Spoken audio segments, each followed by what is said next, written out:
Okay, ito na yung kasama ng Nissan Terra kagabi, Toyota Innova G. So tingnan na rin natin yung loob nito, tingnan na rin natin yung mga detalye. So hindi ko pa rin nakikita yung mga detalye nito. Tara silipin muna natin yung loob. Tantararan. Siyempre yung mga bakas ng biyahe. Diyan pa, maganda to, mukhang maganda ano nito kasi naka seat cover. Pag tinanggal natin yung seat cover yan, malamang ang ganda ng mga buwan yan. Dito sa gitna. Okay, ceiling, goods na goods. May matting. Huwag nyo lang ulit mansinin yung mga dumi na yan. Ito sa likod.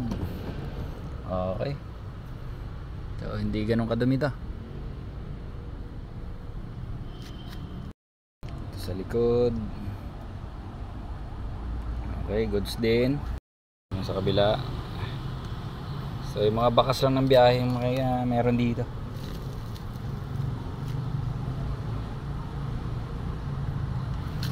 Sa gitna.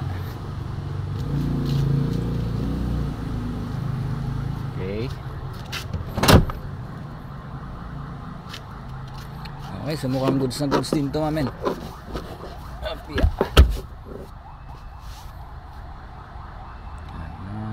Medyo makalat-kalat lang ng konti. Okay, so tingnan natin detalye nito para masilip na rin natin milyahe. Okay, tingnan natin detalye nito, mamen. Ayan, so 2020 model din to. So parehas din to ng kasama niyang Nissan Terra. So 2020 model, white pearl. Milyahe niya 46,000 plus ang milyahe. So condition naman ito, goods na goods din. Log nga, wala masyadong dumi. Mga dumi nito, yung mga bakas lang ng biyahe. So yun lang, so normal naman yan. So saglit lang dilinisin to. Yung Nissan Terra malapit na natin matapos. So baka bukas, baka matapos na natin linisin yun. So susunod ko na rin to.